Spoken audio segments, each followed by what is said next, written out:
Hejos. Good morning. Thank you for the resub, Suki. Thank you. It's really... Oh gosh, it's already been 4 months, huh? Quali. Thank you too.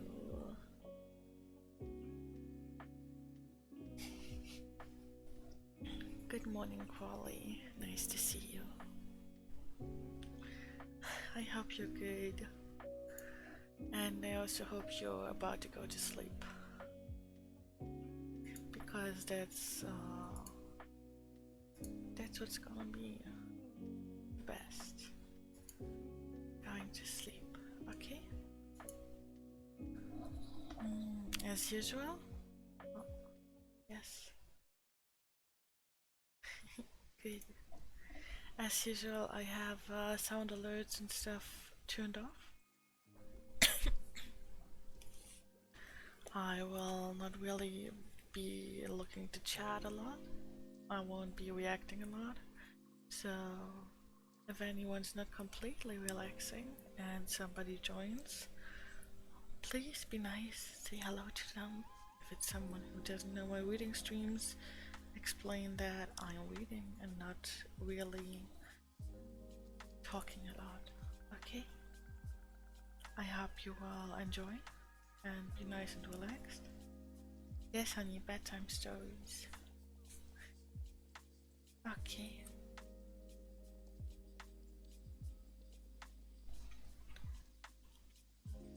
Time to... Oh. Hey, Peter. Thank you for coming by. Huh? Okay, I shall start reading. We're at the 3rd reading today. And we'll just see how far we'll go. I don't have forever, like we can do at most 1 hour. But I don't do more anyways, so yeah. Please enjoy, okay? Enjoy, and I hope you can relax.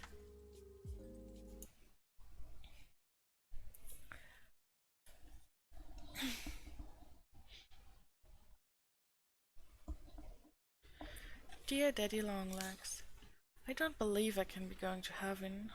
I'm getting such a lot of good things here. It wouldn't be fair to get them hereafter too. Listen to what has happened. Jerusha Abbott has won the short story contest, a $25 prize. That's the monthly holds every year, and she's a sophomore. The contestants are mostly seniors. When I saw my name posted, I couldn't quite believe it was me. Maybe I'm going to be an author after all. I wish Mrs. Lippert hadn't given me such a silly name. It sounds like an authoress, doesn't it? Also, I have been chosen for the spring dramatics. As you like it, out of doors. I'm going to be Celia, own cousin to Rosalind. And lastly, Julia and Sally and I are going to New York next Friday to do some spring shopping and stay all night and go to the theater the next day with Master Jervy.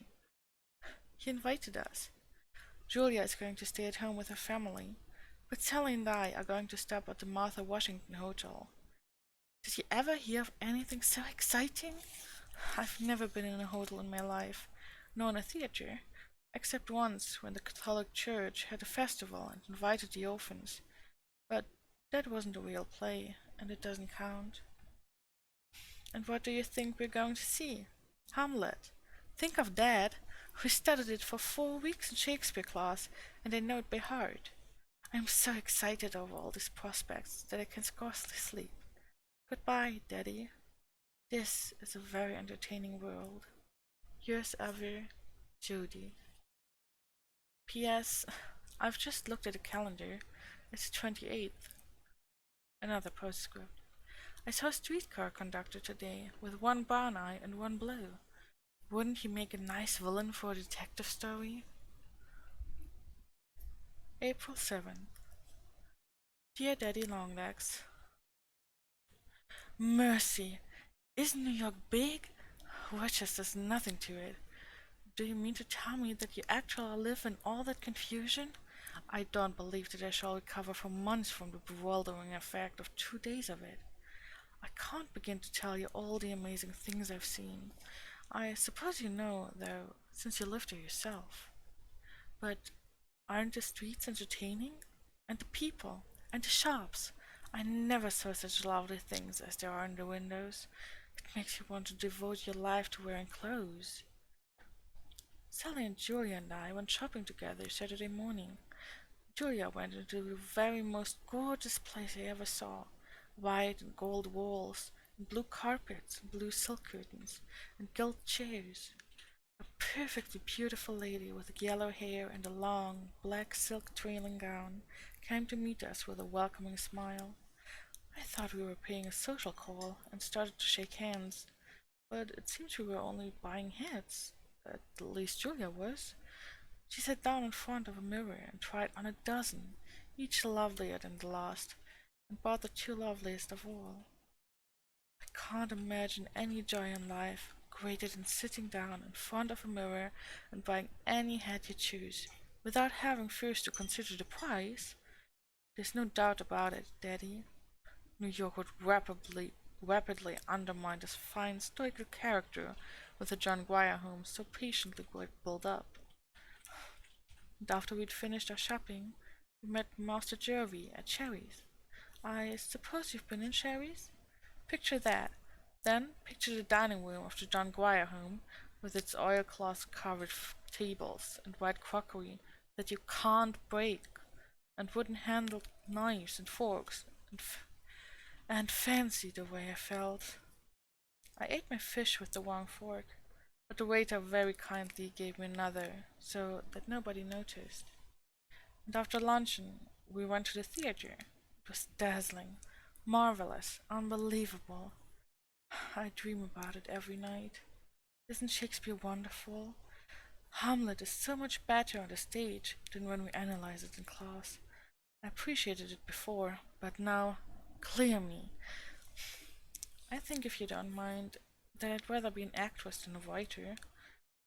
Wouldn't you like me to leave college and go into dramatic school? And then I'll send you a box for all my performances and smile at you across the footlights. Only wear a red rose in your buttonhole, please, so I'll surely smile at the right man. It would be an awfully embarrassing mistake if I picked out the wrong one. We came back Saturday night and had our dinner in the train, at little tables with pink lamps and negro waiters. I never heard of meals being served on trains before, and I inadvertently said so. Where on earth were you brought up? Said Julia to me. In a village, I said meekly. Julia. But didn't you ever travel? Said she to me. Not till I came to college. Then it was only 160 miles, and we didn't eat, said I to her. She's getting quite interested in me, because I say such funny things. I try hard not to, but they do pop out when I'm surprised, and I'm surprised most of the time. It's a dizzying experience, Daddy, to pass 18 years in John Grier home, and then suddenly to be plunged into the world. But I'm getting acclimated. I don't make such awful mistakes as I did, and I don't feel uncomfortable anymore with the other girls. I used to squirm whenever people looked at me. I felt as though they saw right through my sham new clothes to check ginghams underneath. But I'm not letting the ginghams bother me anymore. Sufficient unto yesterday is the evil thereof. I forgot to tell you about our flowers. Master Jervy gave us each a big bunch of violets and lilies of the valley. Wasn't it sweet of him? I never used to care much for men, judging by trustees, but I'm changing my mind. 11 pages. This is a letter. Have courage. I'm going to stop. Yours always, Judy. April 10th. Dear Mr. Richman, here's your check for $50. Thank you very much, but I do not feel that I can keep it. My allowance is sufficient to afford all of the hats that I need. I'm sorry that I wrote all that silly stuff about the milliner's shop. It's just that I had never seen anything like it before. However, I wasn't begging, and I would rather not accept any more charity than I have to. Sincerely yours, Joisha Abbott. April 11th. Dearest Daddy, will you please forgive me for the letter I wrote you yesterday? After I posted it, I was sorry and tried to get it back, but that beastly mail clerk wouldn't give it back to me. It's the middle of the night now. I've been awake for 4 hours, thinking what a worm I am. What a thousand-legged worm. That's the worst I can say. I've closed the door very softly into the study, so as not to wake Julia and Sally. I'm sitting up in bed, writing to you on paper torn out of my history notebook. I just wanted to tell you that I am sorry. I was so impolite about your check. I know you meant it kindly, and I think you're an old dear to take so much trouble for a silly thing as a hat. I ought to have returned it very much more graciously. But in any case, I had to return it. It's different with me than with other girls. They can take things naturally from people. They have fathers and brothers and aunts and uncles. But I can't be on any such relations with anyone.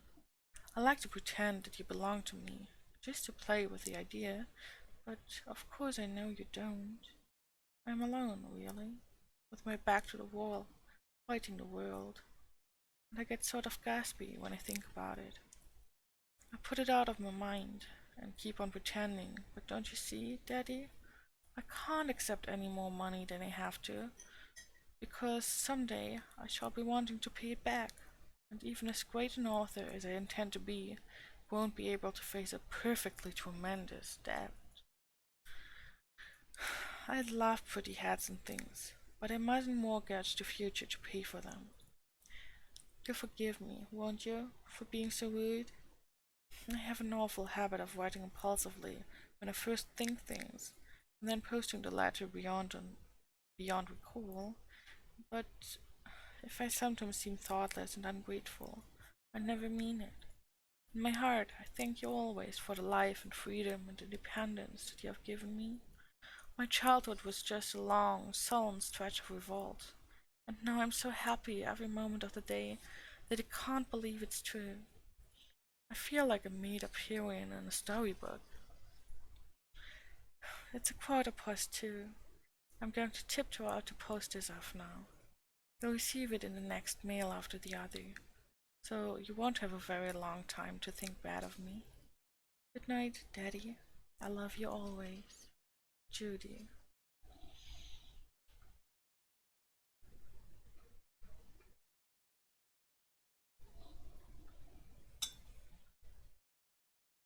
May 4th. Dear Daddy Longlegs, Field Day last Saturday. It was a very spectacular occasion. First, we had a parade of all the classes, with everybody dressed in white linen, the seniors carrying blue and gold Japanese umbrellas, and the juniors white and yellow banners. Our class had crimson balloons, very fetching especially as they were always getting loose and floating off, and the freshmen wore green tissue paper hats with long streamers. Also, we had a band in blue uniforms hired from town. Also about a dozen funny people, like clowns in a circus, to keep the spectators entertained between events. Julia was dressed as a fat countryman with a linen duster and whiskers and a baggy umbrella. Patsy Moriarty. Patricia, really. Did you ever hear such a name? Mrs. Lippett couldn't have done better. Who was tall and thin, was Julia's wife, and an absurd green bonnet over one ear. Waves of laughter followed them the whole length of the course. Julia played the part extremely well.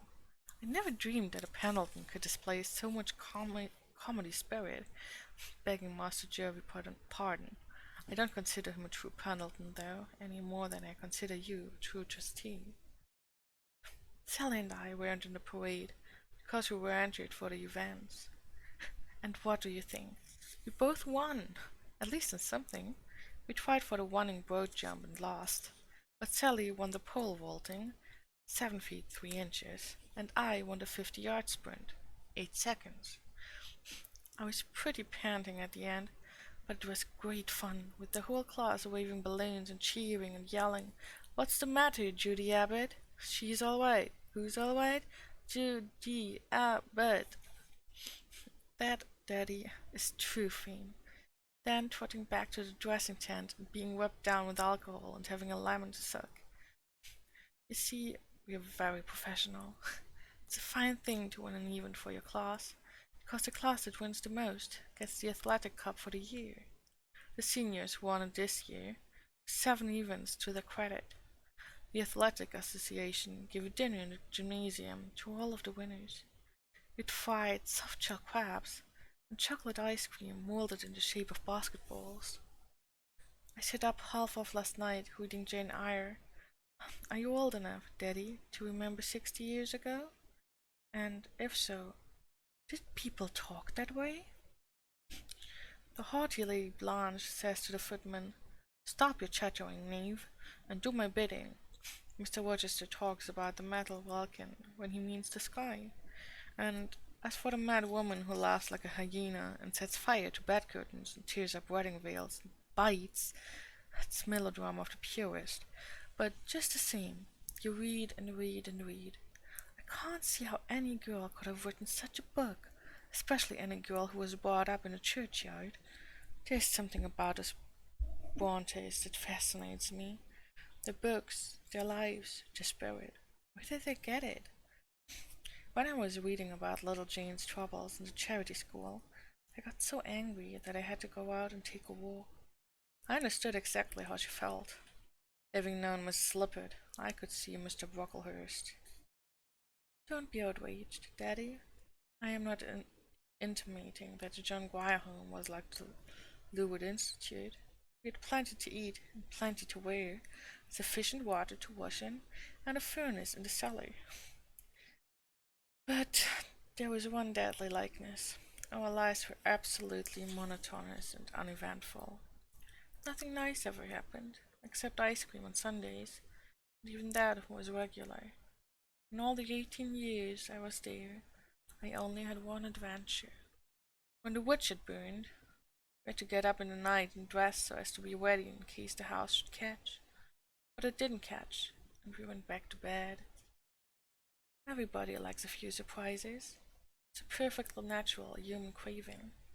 But I never had one until Mrs. Lippert called me to the office to tell me that Mr. John Smith was going to send me to college.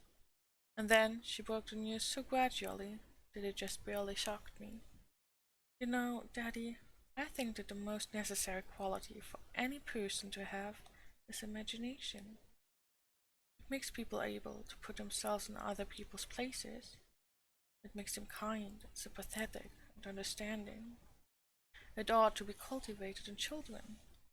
But the John Grier home instantly stamped out the slightest flicker that appeared. Beauty was the one quality that was encouraged. I don't think children ought to know the meaning of the word. It's odious, detestable. They ought to do everything from love. Wait until you see the orphan asylum that I am going to be the head of. It's my favorite play at night before I go to sleep. Plan it out to the littlest detail. The meals and clothes and study and amusements and punishments. For even my superior orphans are sometimes bad. But anyway, they are going to be happy. I think that everyone, no matter how many troubles he may have when he grows up, ought to have a happy childhood to look back upon. And if I ever have any children of my own, no matter how unhappy I may be, I am not going to let them have any cares until they grow up. There goes the chapel bell. I'll finish this letter sometime. Thursday. When I came in from laboratory this afternoon, I found a squirrel sitting on the tea table, helping himself to almonds. These are the kind of callers we entertain now that warm weather has come and the windows stay open. Saturday morning. Perhaps you think, last night being Friday, with no classes today, that I passed a nice, quiet, readable evening with a set of Stevenson that I bought with my prize money? But if so, you've never attended a girls' college, Daddy dear. 6 friends dropped in to make fudge, and one of them dropped the fudge, while it was still liquid, right in the middle of our best rug. We shall never be able to clean up the mess. I haven't mentioned any lessons of late, but we are still having them every day. It's sort of a relief, though, to get away from them and discuss life in the lodge, whether one-sided discussions that you and I hold, but that's your own fault. You're welcome to answer back any time you choose. I've been writing this letter off and on for 3 days, and I fear by now it was at beyond board. Goodbye, nice Mr. Man. Judy. Mr. Daddy Longlegs Smith. Sir, having completed the study of argumentation and the science of dividing a thesis into heads, I have decided to adopt the following form for letter writing. It contains all necessary facts, but no unnecessary verbiage. 1. We had written examinations this week in A. Chemistry, B. History. 2. A new dormitory is being built. A. Its material is lowercase a, red boy, lowercase b, grey stone. B. Its capacity will be lowercase a, 1 dean, 5 instructors, lowercase b, 200 girls, lowercase c, 1 housekeeper, 3 cooks, 20 waitresses, 20 chambermaids. 3. We had junket for dessert tonight. 4. I am writing a special topic upon the sources of Shakespeare's plays. 5. Lou McMahon slipped and fell this afternoon at basketball, and she A. dislocated her shoulder, B. bruised her knee. 6. I have a new hat trimmed with A. blue velvet ribbon, B. 2 blue quills, C. 3 red pom-poms. 7. It is 9:30. 8. Good night, Judy. Oh, I like Chi-chan. Thank you for being here. June 2nd. Dear Daddy Longlegs, you'll never guess the nice thing that has happened. The McBrides have asked me to spend the summer at the camp in the Adirondacks. They belong to a sort of club on a lovely little lake in the middle of the woods. The different members have houses made of logs, dotted about among the trees. They go canoeing in the lake, and take long walks through trails to other camps, and have dances once a week in the clubhouse. Jimmy McBride is going to have a college friend visiting him part of the summer, so you see, we shall have plenty of men to dance with. Wasn't it sweet of Mrs. McBride to ask me? It appears that she liked me when I was there for Christmas. Please excuse this being short. It isn't a real letter. It's just to let you know that I'm disposed of for the summer. Yours, in a very contented frame of mind, Judy.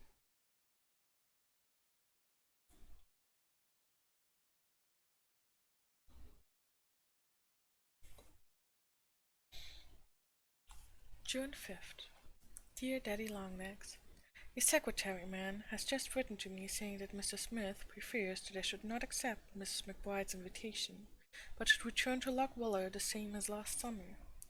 Why, Daddy? You don't understand about it. Mrs. McBride does want me, really and truly. I'm not the least bit of trouble in the house. I'm a help. They don't take up many servants, and Sally and I can do lots of useful things. It's a fine chance for me to learn housekeeping. Every woman ought to understand it. They only know asylum keeping.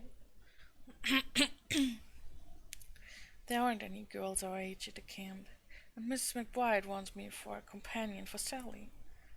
We are planning to do a lot of reading together. We're going to read all of the books for next year's English and sociology. The professor said it would be a great help if we would get our readings finished in the summer, and it's so much easier to remember it if we read together and talk it over. Just to live in the same house with Sally's mother is an education. She's the most interesting, entertaining, companionable, charming woman in the world. She knows everything. Think how many summers I've spent with Mrs. Lippett that will appreciate the contrast. You needn't be afraid that I'll be crowding them, for their house is made of rubber. When they have a lot of company, they just sprinkle tents about in the woods and turn the boys outside. It's going to be such a nice, healthy summer exercising out of doors every minute. Jimmy McBride is going to teach me how to ride horseback and paddle a canoe and how to shoot and oh, lots of things I ought to know. It's a kind of nice, jolly, carefree time that I've never had, and I think every girl deserves it once in her life. Of course I'll do exactly as you say, but please, please let me go, Daddy. I've never wanted anything so much. This isn't Joisha Abbott, the future great author, writing to you. It's just Judy, a girl. June 9th. Mr. John Smith. Sir, yours of the 7th inst. At hand. In compliance with the instructions received through your secretary, I leave on Friday next to spend the summer at Lock Willow Farm. I hope always to remain Miss Joisha Abbott. Lock Willow Farm, August 3rd. Dear Daddy Longlegs, it has been nearly 2 months since I wrote, which wasn't nice of me, I know, but I haven't loved you much this summer. You see, I'm being frank. You can't imagine how disappointed I was at having to give up to McBride's camp. Of course I know that you're my guardian, that I have to regard your wishes in all matters, but I couldn't see any reason. It was so distinctly the best thing that could have happened to me. If I had been Daddy, and you had been Judy, you should have said, "Bless you, my child, run along and have a good time. See lots of new people and learn lots of new things. Live out of doors and get strong and well and rested for a year of hard work." But not at all. Just a curt line from your secretary ordering me to Lock Willow. It's the impersonality of your commands that hurts my feelings. It seems as though if you felt the tiniest little bit for me the way I feel for you, you'd sometimes send me a message that you'd written with your own hand, instead of those beastly typewritten secretary notes. If there were the slightest hint that you cared, I'd do anything on earth to please you.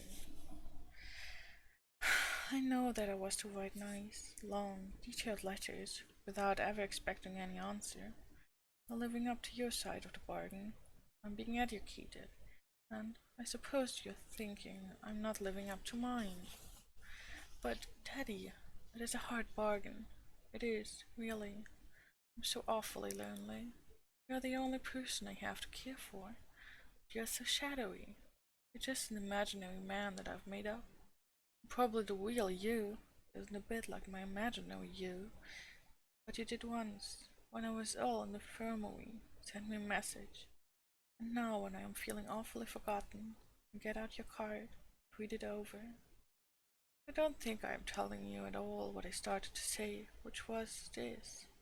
Although my feelings are still hurt, for it is very humiliating to be picked up and moved about by an arbitrary, peremptory, unreasonable, omnipotent, invisible providence. Still, when a man has been as kind and generous and thoughtful as you have heretofore, and towards me, I suppose he has a right to be an arbitrary, peremptory, unreasonable, invisible providence if he chooses. And so, I'll forgive you and be cheerful again. But I still don't enjoy getting Sally's letters about the good times they are having in camp. However, we will draw a veil over that and begin again. I've been writing and writing this summer. 4 short stories finished and sent to 4 different magazines. So, you see, I'm trying to be an author. I have a workroom fixed in a corner of the attic, where Master Jervy used to have his rainy day playroom. It's in a cool, breezy corner with 2 dormer windows, and shaded by a maple tree with a family of red squirrels living in a hole. I'll write a nicer letter in a few days, and tell you all the farm news. We need rain. Yours as ever, Judy. August 10th. Mr. Daddy Longlegs. Sir, I address you from the second crotch in the willow tree by the pool in the pasture. There's a frog croaking underneath, a locust singing overhead, and 2 little devil-downheads darting up and down the trunk. I've been here for an hour. It's a very comfortable crotch, especially after being upholstered with 2 sofa cushions. I came up with a pen and tablet, hoping to write an immortal short story, but I've been having a dreadful time with my heroine. I can't make her behave as I want her to behave, so I've abandoned her for the moment, and I'm writing to you. Not much relief though, for I can't make you behave as I want to, either. If you're in that dreadful New York, I wish I could send you some of this lovely, breezy, sunshiny outlook. The country's heaven after a week of rain. Speaking of heaven, do you remember Mr. Kellogg that I told you about last summer? The minister of the little white church at the corners? Well, the poor old soul is dead. Last winter of pneumonia. I went half a dozen times to hear him preach and got very well acquainted with his theology. He believed to the end exactly the same things he started with. It seems to me that a man who can think straight along for 47 years without changing a single idea ought to be kept in a cabinet as a curiosity. I hope he is enjoying his harp and golden crown. He was so perfectly sure of finding them. There's a new young man, very consequential, in his place. The congregation is pretty dubious, especially the faction led by Deacon Cummings. It looks as though there was going to be an awful split in the church. We don't care for innovations in religion in this neighborhood. During a week of rain, I sat up in the attic and had an orgy of reading. Stevenson, mostly. He himself is more entertaining than any of the characters in his books. I dare say he made himself into the kind of hero that would look well in print. Don't you think it was perfect of him to spend all the $10,000 his father left for a yacht and go sailing off to the South Seas? He lived up to his adventurous creed. If my father had left me $10,000, I'd do it too. The thought of Vailima makes me wild. I want to see the tropics. I want to see the whole world. I am going to be a great author, or artist, or actress, playwright, or whatever sort of a great person I turn out to be. I have a terrible wander-thirst. The very sight of a map makes me want to put on my hat and take an umbrella and start. I shall see before I die the palms and temples of the south. Thursday evening, twilight, sitting on the doorstep. Very hard to get any news into this letter. Judy is becoming so philosophical of late that she wishes to discourse largely of the world in general, instead of descending to the trivial details of daily life. But if you must have news, here it is. Our 9 young pigs waded across the brook and went away last Tuesday, and only 8 came back. We don't want to accuse anyone unjustly, but we suspect that Widow Dowd has one more than she ought to have. Mr. Weaver has painted his barn and his 2 silos bright pumpkin yellow, a very ugly color, but he says it will wear. The Brewers have company this week. Mr. Brewer's sister and 2 nieces from Ohio. One of our Rhode Island rats only brought off 3 chicks out of 15 eggs. I can't imagine what was the trouble. Rhode Island rats, in my opinion, are a very inferior breed. I prefer Buff Orpingtons. The new clerk in the post office at Bonnyrigg, 4 Corners, drank every drop of Jamaica ginger they had in stock, $7 worth, before he was discovered. Old Ira Hatch has rheumatism and can't work anymore. He never saved his money when he was earning good wages, and now he has to live on the town. There's to be an ice cream social at the schoolhouse next Saturday evening. Come and bring your families. I have a new hat that I bought for 25 cents at the post office. This is my latest portrait on my way to rake the hay. It's getting too dark to see. Anyway, the news is all used up. Good night, Judy. Friday. Good morning. Here is some news. What do you think? You'd never, never, never guess who's coming to Lochwiller. A letter to Mrs. Sample from Mr. Pendleton. He's motoring through the back Berkshires and is tired and wants to rest on a nice quiet farm. If he climbs out at her doorstep some night, will she have room ready for him? Maybe he'll stay 1 week, or maybe 2, or maybe 3. You'll see how restful it is when he gets here. Such a flatter as we are in. The whole house is being cleaned and all the curtains washed. I am driving to the corners this morning to get some new oilcloth for the entry, and 2 cans of brown floor paint for the hall and backstairs. Mrs. Dowd is engaged to come tomorrow to wash the windows. In the exigency of the moment, we were our suspicions in regard to the piglet. You might think, from this account of our activities, that the house was not already immaculate, but I assure you it was. Whatever Mrs. Semple's limitations, she is a housekeeper. But isn't it just like a man, Daddy? He doesn't give the remotest hint as to whether he will land on the doorstep today or 2 weeks from today. We shall live in a perpetual breathlessness until he comes. If he doesn't hurry, the cleaning may have to be done over again. There's Amaziah waiting below with the buckboard and Grover. I drive alone, but if you could see old Grove, you wouldn't be worried as to my safety. With my hand on my heart, farewell, Judy. P.S. Isn't that a nice ending? I got it out of Stevenson's letters. Saturday. Good morning again. I didn't get this envelope yesterday before the postman came, so I'll add some more. We have 1 mail a day at 12 o'clock. Rural delivery is a blessing to the farmers. A postman not only delivers letters, but he runs errands for us in town, at 5 cents an errand. Yesterday he brought me some shoestrings and a jar of cold cream.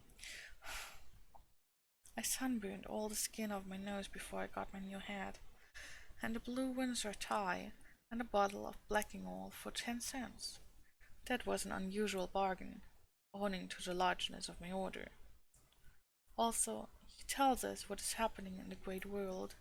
Several people on the route take daily papers, and he reads them as he jogs along, and repeats the news to the ones who don't subscribe. So in case a war breaks out between the United States and Japan, or the president is assassinated, or Mr. Rockefeller leaves $1 million to the John Grier home, you needn't bother to write. I'll hear it anyway. No sign yet of Master Jervy, but you should see how clean our house is, and with what anxiety we wipe our feet before we step in. I hope you'll come soon. I am longing for someone to talk to. Mrs. Semple, to tell you the truth, gets rather monotonous. She never lets ideas interrupt the easy flow of a conversation. It's a bit funny thing about the people here. The world is just a single hilltop. They're not a bit universal, if you know what I mean. It's exactly the same as at the John Grier home. Our ideas there were bounded by the 4 sides of the iron fence. Only I didn't mind it so much because I was younger and was so awfully busy. By the time I'd got all my beds made and my babies' faces washed, and had gone to school and come home and had washed their faces again, and darned the stockings and mended Freddie Perkins' trousers, taught him every day of his life, and learned my lessons in between, I was ready to go to bed, but I didn't notice any lack of social intercourse. But after 2 years in a conversational college, I do miss it. But I shall be glad to see somebody who speaks my language. I really believe I've finished, Daddy. Nothing else occurs to me at the moment. I'll try to write a longer letter next time. Yours always, Judy. P.S. The lettuce hasn't done at all well this year. It was so dry early in the season.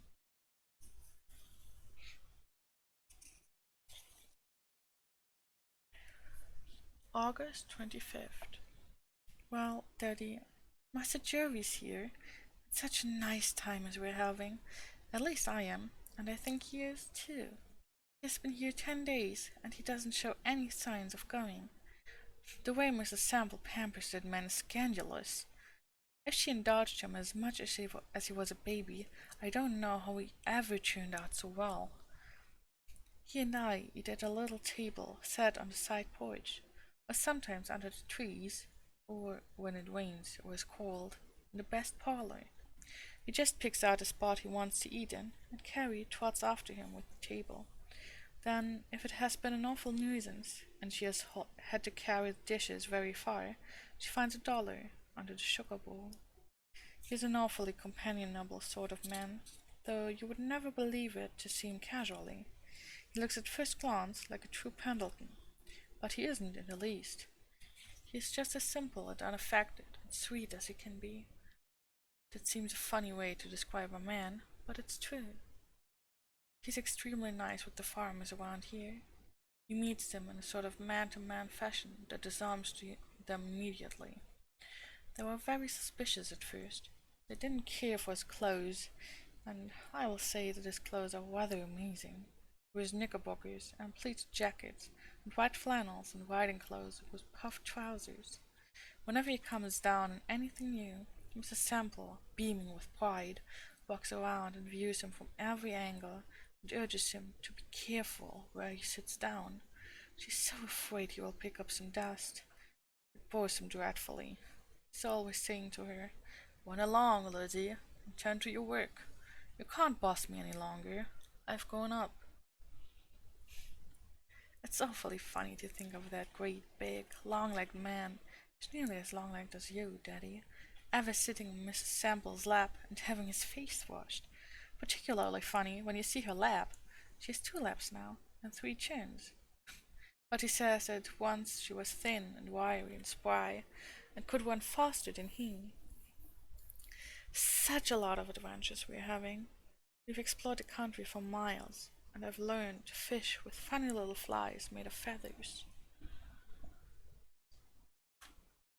Also to shoot with a rifle and a revolver. Also to ride horseback.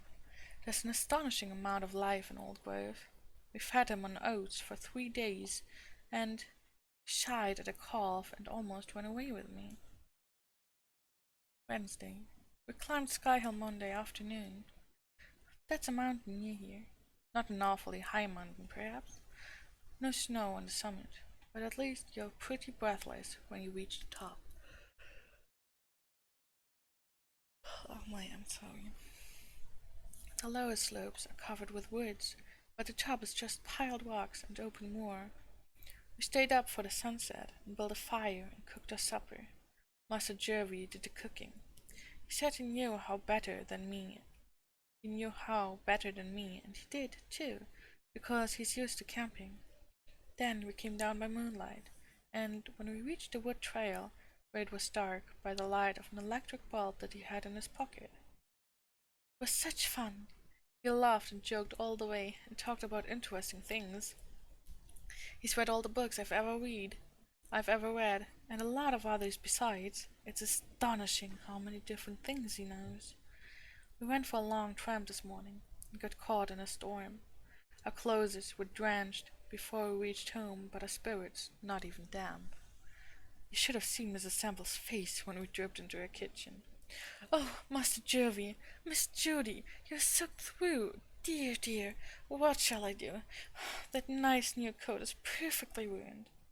She was awfully funny. You would have thought that we were 10 years old, and she a distracted mother. I was afraid for a while that we weren't going to get any jam for tea. Saturday. I started this letter ages ago, but I haven't had a second to finish it. Isn't this a nice thought from Stevenson? The world is so full of a number of things. I am sure we should all be as happy as kings. It's true, you know. The world is full of happiness and plenty to go round, if you are only willing to take the kind that comes your way. The whole secret is in being pliable. The country, especially, there's such a lot of entertaining things. I can walk over everybody's land and look at everybody's view and dabble in everybody's brook and enjoy it just as much as though I owned the land, and with no taxes to pay. It's Sunday night now, about 11 o'clock, and I'm supposed to be getting some beauty sleep. But I had black coffee for dinner, so no beauty sleep for me. "This morning," said Mrs. Sample to Mr. Pendleton with a very determined accent, "we have to leave here at 10:15 in order to get to church by 11. "Very well, Lizzie," said Master Jervy. "You have the buggy ready, and if I'm not dressed, just go in without waiting." "We'll wait," she said. "As you please," said he, "only don't keep the horses standing too long." Then, while she was dressing, he told Carrie to pack up a lunch, and he told me to scramble into my walking clothes. We slipped out the back way and went fishing. It discommoded the household dreadfully, because Lock Willow of a Sunday dines at 2, but he ordered dinner at 7. He orders meals whenever he chooses. You would think the place were a restaurant that kept Carrie and Amasai from going driving. But he said it was all the better because it wasn't proper for them to go driving without a chaperone. And anyway, he wanted the horses himself to take me driving. Did you ever hear anything so funny? And poor Mrs. Sample believes that people who go fishing on Sundays go afterwards to sizzling hot hell. She's awfully troubled. To think that she didn't train him better when he was small and helpless, and she had a chance. Besides, she wished to show him off in church. Anyway, we had our fishing. You caught 4 little ones. And we cooked them on a campfire for lunch. They kept falling off our spiked sticks into the fire, so they tasted a little ashy. But we ate them. We got home at 4 and went driving at 5, and had dinner at 7. And at 10 I was sent to bed. Here I am, writing to you. I'm getting a little sleepy, though. Good night. Here is a picture of the one fish I caught. Ship ahoy, Captain Longlegs. Avast, belay, yo ho ho, and a bottle of rum. Guess what I'm reading? The conversation past 2 days has been nautical and poetical. Isn't Treasure Island fun? Did you ever read it? Or wasn't it written when you were a boy? Stevenson only got £30 for the serial rights. I don't believe it pays to be a great author. Maybe I'll be a school teacher. Excuse me for filling my letters so full of Stevenson. My mind is very much engaged with him at present. He comprises Slugbullet's library. I've been writing this letter for 2 weeks, and I think it's about long enough. Never say, Daddy, that I don't give details. I wish you were here, too. We'd all have such a jolly time together. I like my different friends to know each other. I wanted to ask Mr. Pendleton if he knew you in New York. I should think he might. We must move in about the same exalted social circles. We are both interested in reforms and things. But I couldn't, for I don't know your real name. It's the silliest thing I ever heard of, not to know your name. Mrs. Lippert warned me that you were eccentric. I should think so. Affectionately, Judy. P.S. On reading this over, I find that it isn't all Stevenson. There are 1 or 2 glancing references to Master Jervy. September 10th. Dear Daddy, he is gone and we are missing him. When you get accustomed to people or places or ways of living, and then have them snatched away, it does leave an awfully empty, gnawing sort of sensation. I'm finding Mr. Sample's conversation pretty unseasoned food. College opens in 2 weeks. We shall be glad to begin work again. I've worked quite a lot this summer, though. 6 short stories and 7 poems. Those I sent to the magazines all came back with the most courteous promptitude. But I don't mind. It's good practice. Master Jervy read them. He brought in the post, so I couldn't help his knowing. He said they were dreadful. They showed that I didn't have the slightest idea of what I was talking about. Master Jervy doesn't let politeness interfere with truth. But the last one I did, just a little sketch light in college, he said wasn't bad. And he had it typewritten, and I sent it to a magazine. I've had it 2 weeks. Maybe they're thinking it over. You should see the sky. There's the queerest orange-colored light over everything. We're going to have a storm. It commenced just that moment, with tremendously big drops, with all the shutters banging. I had to run to close the windows, while Carrie flew to the attic with an armful of milk pans to put under the places where the roof leaks. And then, just as I was resuming my pen, I remembered that I'd left a cushion and a rock and a hat and Matthew Arnold's poems under a tree in the orchard, so I dashed out to get them, all quite soaked. The wet cover of the poems had run into the inside. Dover Beach, in the future, will be washed by pink waves. The storm is awfully disturbing in the country. You're always having to think of so many things that are out of doors and getting spoiled. Thursday. Daddy, what do you think? The postman has just come with 2 letters. First, My story is accepted. $50. Allure! I'm an author! Second, a letter from the college secretary. I'm to have a scholarship for 2 years that will cover board and tuition. It was found for mock proficiency in English with general excellency in other lines. And I've won it!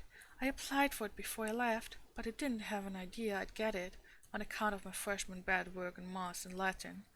But it seems I've made it up. I am awfully glad, Daddy, because now I won't be such a burden to you. The monthly allowance will be all I'll need. Maybe I can earn that with writing or tutoring or something. I am longing to go back and begin work. Yours ever, Jerusha Abbott. Author of When the Sophomores Won the Game. For sale at all newsstands. Price 10 cents.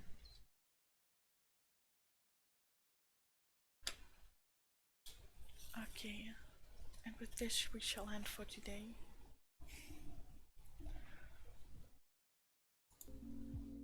I hope you all enjoyed it and were able to relax. And as I said, thank you, Shika, for following. Also, hello Yuri, thank you for the head pats. I hope you are all quite relaxed by now and that you enjoyed the reading. Hope the people that were meant to go to bed were able to actually do it and fall asleep.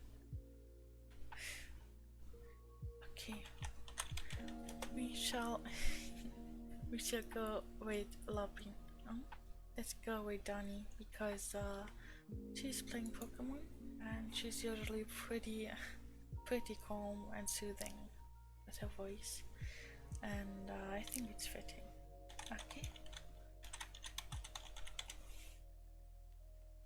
Please do behave yourselves, alright? Sleep well to the ones going to sleep, and for the ones it's bedtime, have a great day to the ones whose day just started, and remember to eat your veggies. Alright? I'm awfully glad to have you all here. Okay. Bye bye.